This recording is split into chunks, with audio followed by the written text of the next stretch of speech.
Eric. Well, good afternoon. In the 81-page lawsuit, attorneys for the family of Dexter Reed argue that Chicago police had no lawful reason to pull him over back in March, and then they say they used excessive force after that first shot was fired.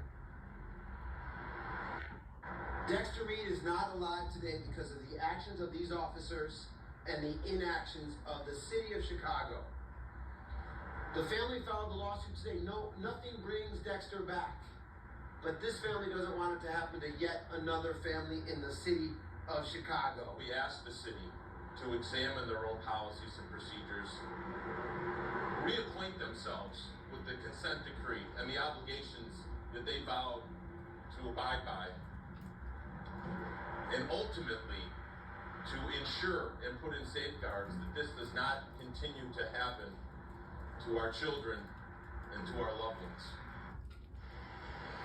The attorneys who filed the lawsuit on behalf of the family held a press conference in front of the 11th Police District headquarters this morning. Reed's parents and other family members were here as well. This is the same district the 5 tactical officers involved in the shooting work out of. They accused the city and police department of not following its own procedures and failing to comply with the federal consent decree put in place after the Laquan McDonald shooting. They also argue instead of de-escalating the situation after Reed was forced to pull over last March, they did the opposite by screaming commands with their guns drawn. The lawsuit also states the 26-year-old was living with physical and mental disabilities as well as PTSD, though attorneys wouldn't get into the details of that this morning. Police records show Reed was out on bond for a firearms charge and retail theft at the time of the shooting. Body camera video of the March traffic stop and shooting was released to the public a few weeks ago. It shows Reed in the driver's seat with 5 plainclothes officers rushing out of an unmarked car toward the 26-year-old. COPA says Reed was pulled over for a seatbelt violation. COPA also says Reed fired first, hitting an officer in the arm.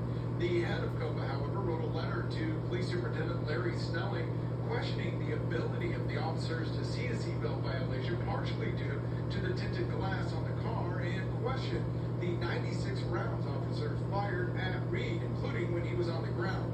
COPA's chief has also been doing media interviews since the release of the body cam footage, something the superintendent has called inappropriate while it is still being investigated.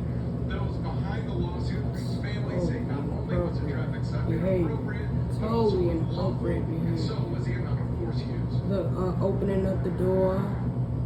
He was going down the street, minding his business, and at one point the officers just turned down the street and blocked him off. And so That's crazy. they never